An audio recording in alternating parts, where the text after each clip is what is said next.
morning, my wasabis. So for today, it's going to be a very different video for you.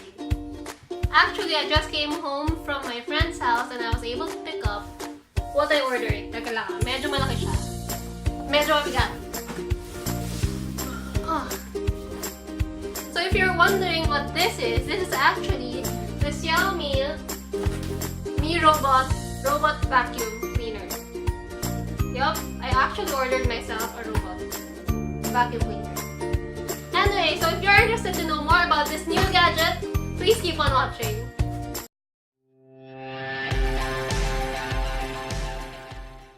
Guys, this is adulting to the next level. A big shout out to Chinky Chef Jeffrey Tan for bringing this home for me all the way from Singapore. It's really very heavy. I'm very surprised. Kasi I ordered this online. How much was it? I ordered it for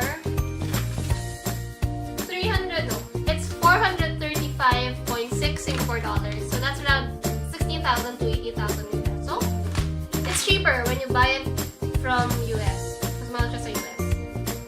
Anyway, so I got this and I thought I needed it to clean my house because as you know, I have so many cats here. They're actually 12 now. Ang dami nila, and you know, cat hair is just everywhere. And I need to get rid of them like, you know, every day. So I thought of ordering this robot vacuum so the house would do its job cleaning on its own with this robot vacuum even when I'm out of the house.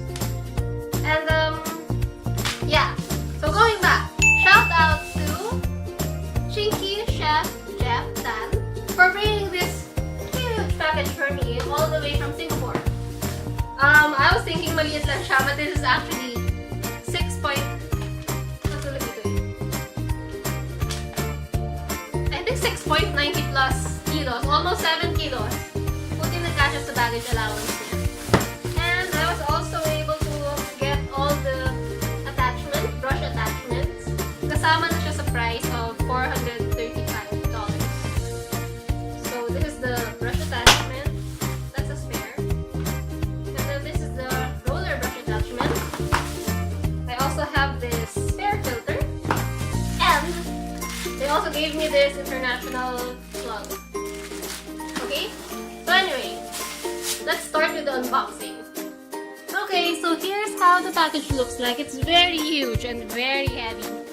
Yeah, Chinky Chef Jeff, I owe you a big one. Okay, so here are some of the manual.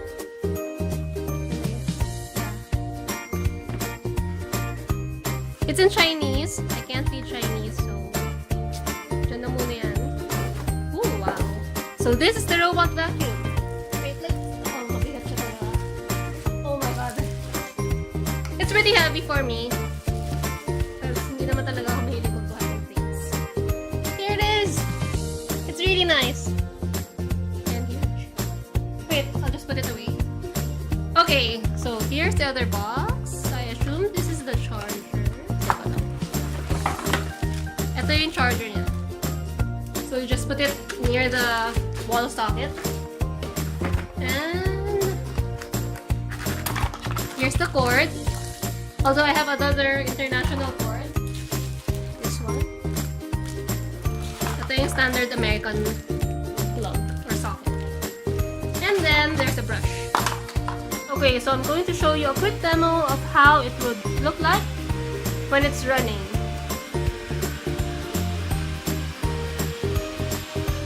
The vacuum actually speaks in Chinese, so that's gonna be a little hard for me because hindi ako magaling with Chinese.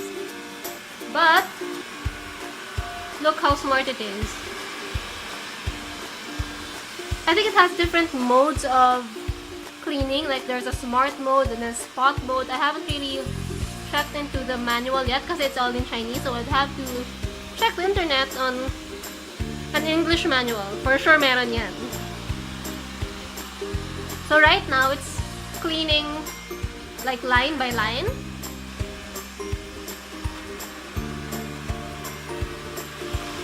Also, the brush attachment that you can see helps it clean the corners. Kasi circular siya, so merong mga corners na hindi niya maabot. that's how the brush will help swipe off the corners. And here are my cats, patiently observing what this new device is. They're actually scared of the device. I'm very curious about it. Yan, nakikita nyo, there's hair all over my floor. So I'm hoping for this Xiaomi Mi Robot to clean all these hair in my room.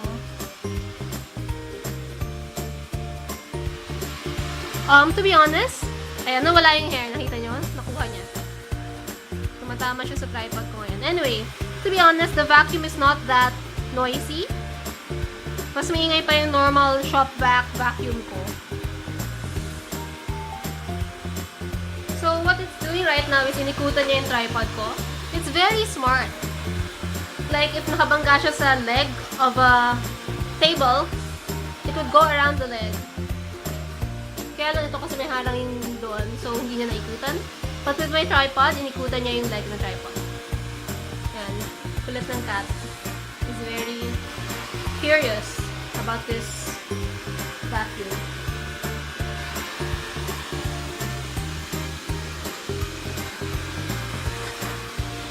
Nakita niyo yung nagpo-float na hair kanina, wala na. Na-absorb na niya. Nahihigop na niya. And I was told that you can control this vacuum through your phone. So you have to download an app for you to be able to control it with an Android or iPhone. This is going to be a quick demo kasi hindi ko pa alam yung technicalities niya. So I'm just gonna show you how it works and how it helps clean your room even when you're not around the house.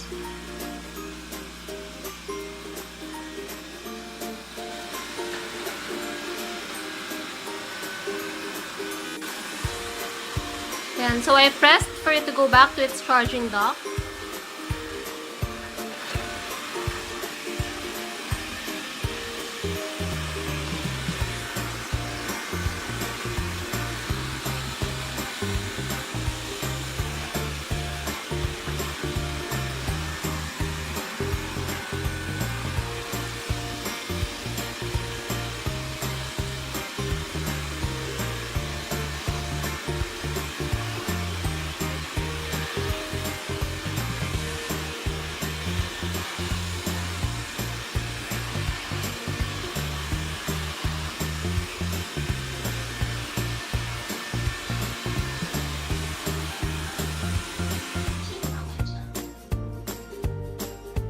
Anyway, I don't know what it said, but I guess I'll just have to check for the manual first and make it work, right?